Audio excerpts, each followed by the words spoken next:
Hi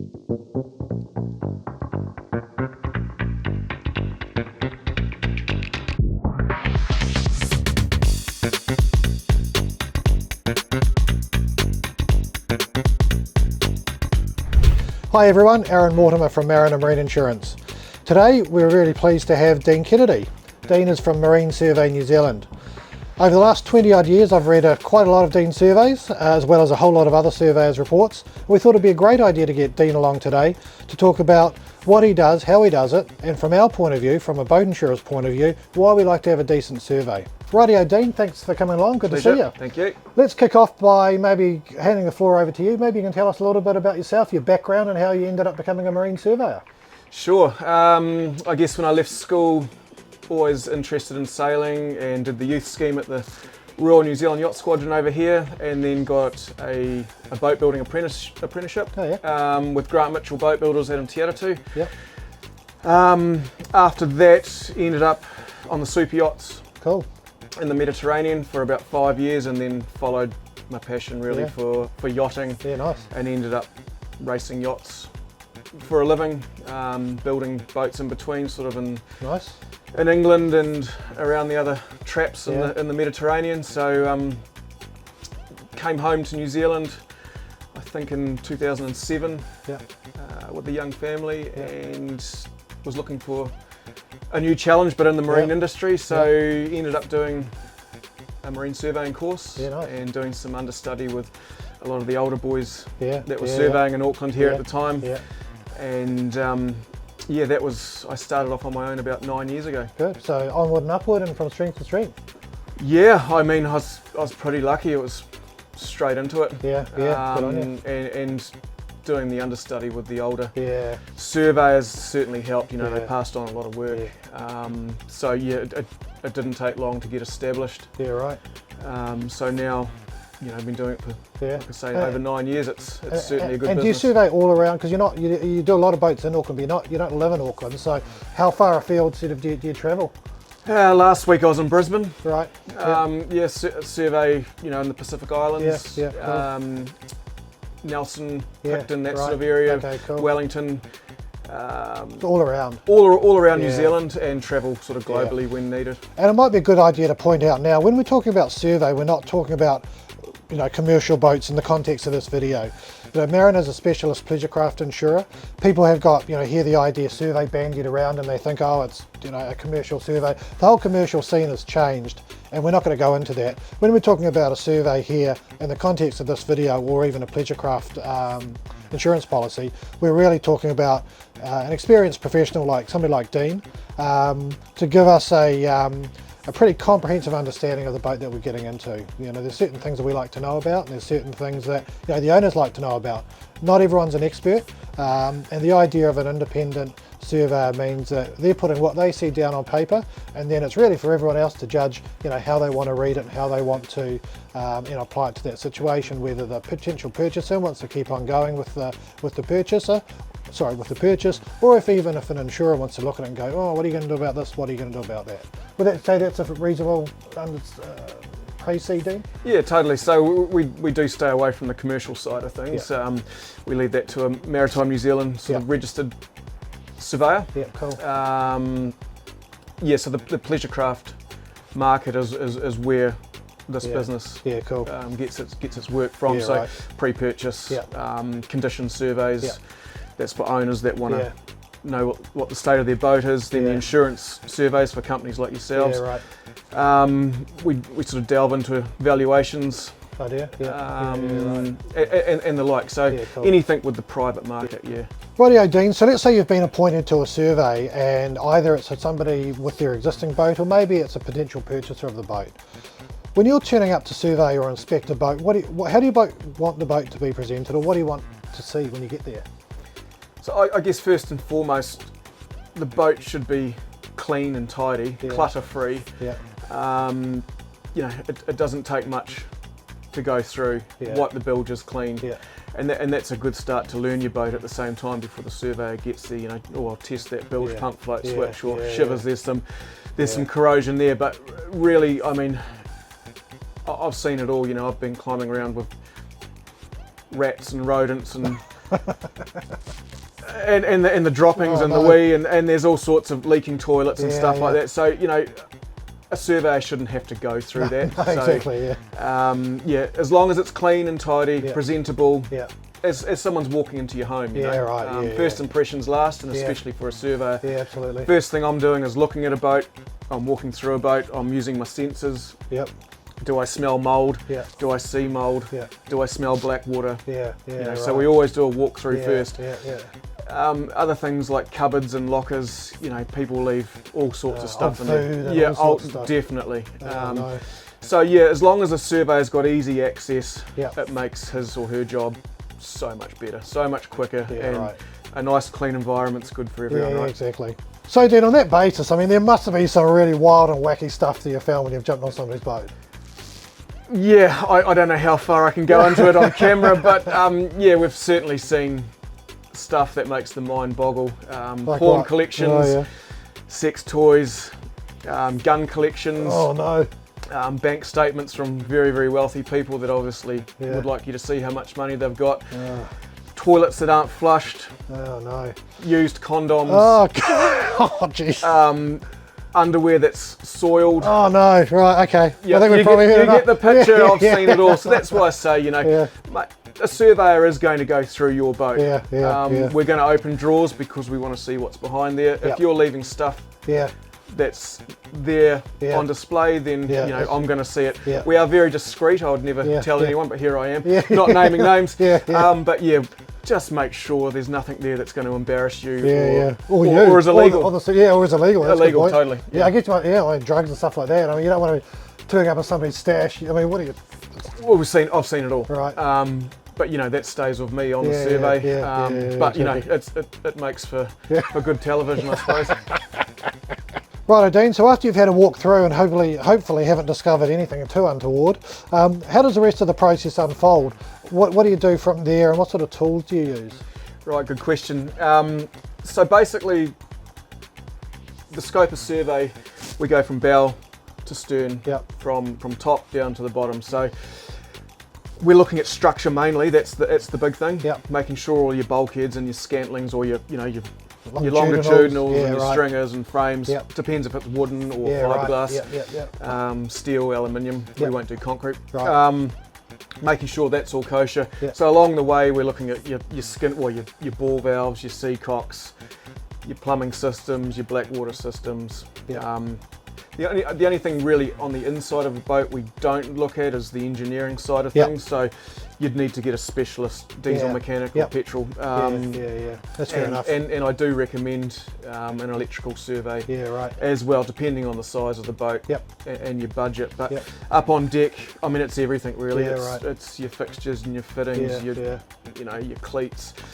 We percussion tap test all the surfaces. So that's just tapping it with a selection of all hammers, is that right? Yeah, we've got a selection of hammers, and we're listening for delamination in fiberglass boats, rot in timber boats. And have you got like an awl or something? Yep, so on timber boats, especially in the bilges, we've got timber spikes that we can sort of have a little poke around. A knife is another good tool.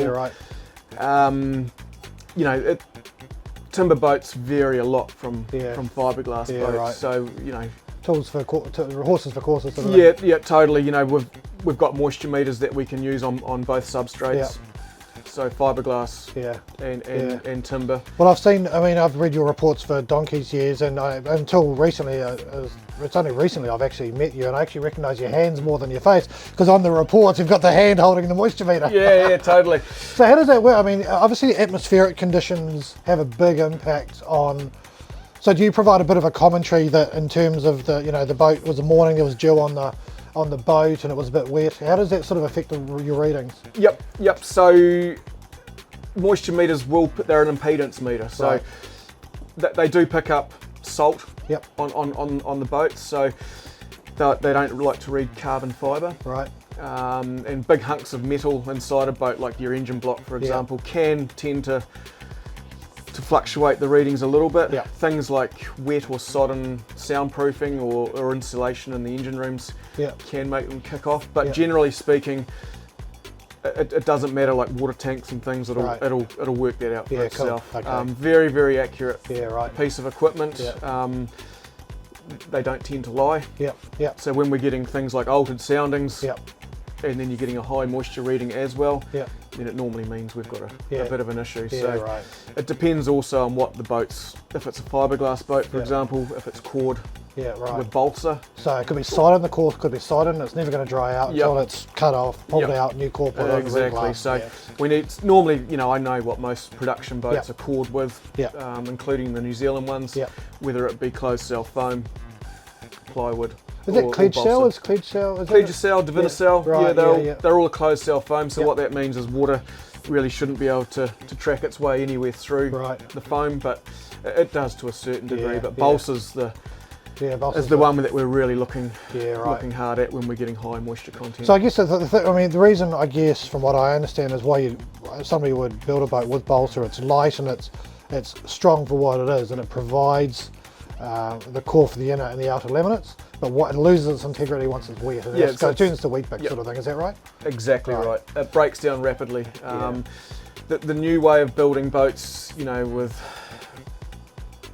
the new boat building techniques, they've sort of eliminated the bulk of that. So where we're looking really is around deck fittings. You know, anywhere where a screw's gone through or a fastener. Anywhere water can sort of can work its way in. Because if you're not sealing, if you've got like the typical sort of Kiwi 20-30-year-old yacht, or maybe 15-20 years old, and it was balsa cored, probably a few owners have been through, whipped out winches, put new winches in. There'll be new jammers, there'll be all sorts of things. So unless that's been done correctly, there could actually be a bit of moisture that's actually sealed in there. That's got nowhere else to go, but just gradually. And just works its magic. The moisture. You know, with the new stuff that's resin infused, we don't find a lot of very, very high moisture content in panels that aren't compromised with screws and things, but the older stuff that was maybe vacuum bagged or you know, just laid fiberglass over top, you know, I won't name any brands of boats, but yeah, we sort of know exactly what we're going to find. If the moisture meter's saying it's high, then there's no doubt there's moisture in there. So. Fair enough. No, that's cool. Excellent, that's great. So I guess once you've done your survey, you're the ones I've seen, and which I think everyone else sees, you produce a, you know, for a pre-purchase inspection, for example, you produce a written report. It's got some photos, and the way you do it, you've got recommendations. I think there's sort of A, B, and C, and you sort of prioritise those. That's right. And I think if you've got a survey, no matter whether it's Dean's or somebody else's, if you're going to submit that to your insurance company, it's a really good idea to be able to say, hey, the survey has identified 2 or 3 areas that are really key that need to be addressed. So at Mariner, we love to get a survey that's thorough, but it's also really good if the potential insurer says, hey, look, the survey has identified these items, boom, boom, boom. These need to be addressed, you know, within quite a short time frame. This is the plan, we've got to do those. The other ones, well, next time we haul out, we're going to do these ones, and then the other stuff, we're just going to keep our eye on it and take it from there. So, you know, if you're trying to insure your boat and you've got a survey, getting a survey is, you know, a great way to go. When you present it to the insurer, you know, it's really good to present yourself in a good light as well. So if you're being proactive and saying, look, I've got my survey, yeah, sure, it's a 20-year-old, 25-year-old Kiwi boat, of course there's going to be issues, but we like to know that, you know, you're presenting it and you've got a plan, and then we can take things from there. Because it's also an aide memoir, isn't it, Dean? It's a bit of like a things to do list. When you get the boat, you go, right, for the next, you know, 2 years, these are the things that I'm going to need to knock out. And so, you know, when I've had surveys done on the boats, that's been a benefit to me, because if I'm not, you know, I've insured a lot and I paid a lot of claims, but, you know, I don't necessarily know a lot about boats. So when it comes to me running my own boats, it's really good to have a bit of a plan of attack of what I want to achieve and what the issues are that I need to get done. And that's another benefit of getting a survey, not just to get insured, but also gives you a bit of a running start of what your maintenance program should be. So that's really interesting stuff, Dean. Now, I know that you're a member of the International Institute of Marine Surveyors, but if we take your sort of Marine Survey New Zealand cap off for a sec, if you're a boatie in New Zealand and you're looking to find a surveyor, what should you be looking for in a surveyor? Yeah, good question. I think, you know, you're putting a lot of time and effort into buying a boat. You know, you include the financial outlay as well. I think it's a really good thing that purchasers, owners of boats should ask their surveyors, what are your qualifications? You know, so like with myself being a boat builder, got all my skipper's tickets for unlimited offshore. I've done 180,000 nautical miles at sea, boat builder, got a diploma in marine surveying, and a member of the International Institute of Marine Surveyors, which is the IIMS. So do you hold a professional indemnity insurance and all that sort of thing as well? Right, got professional indemnity, public liability. Right, so even to get into a shipyard, a surveyor should have that stuff. You know, very, very important when it comes, if a surveyor misses something, that you're not going to be left in the lurch, you know. 100%, they should be, people should be asking what are your qualifications and your experience for that same thing, you know, because there's people out there that will produce stuff for you that are unqualified. No, that makes complete sense. Okay, Dean, so on a standard survey, what are the things that you typically find? What are those things that just come up time and time again? Time and time again, it's the simple stuff. Right. I guess it's people not knowing their boat like they should. Navigation lights. Oh, right, not working? Yeah, or maybe two work and one doesn't work, you know. Bilge pumps. An alarm not working, or a float switch not working. That's simple stuff, you know, and I think people should really, before a survey, go right through their boat themselves, and they should know, okay, that's not working, let's get that fixed. Because if you're selling a boat and you're buying it through a broker, you know, you're presenting the boat. The broker may not necessarily know, so you're not sort of abdicating authority, or you're not sort of putting that on the broker as the guy trying to sell the boat. You need to make sure these little things are nailed so they don't come up on a survey. And a lot of it's a safety thing, you know. If we're not finding stuff with structure, like any boat can be different with structural defect, it's like you say, the same things that pop up as the safety stuff. Flares are out of date. There might be an old life jacket that's a K-pop. You know, it's about making sure you're prepared enough for the surveyor to come on board and not, apart from structure, it's the simple things. Cool. Good stuff. Well, that's been really good, Dean. I think there's some really good information come out.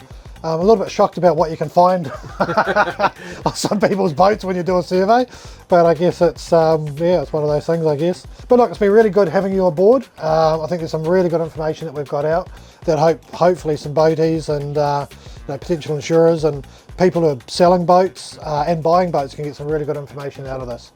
So look, that's about it from us. Thanks again, Dean. If anyone wants to get in touch with Dean, the best way is through his website, which is marinesurveynewzealand.com. There's a contact form there. You can get in touch with Dean. As he said, he travels around the country, around the South Pacific, so he's always into accruing a few more air points. So get in touch with him, and thanks very much for watching, and we'll see you next time.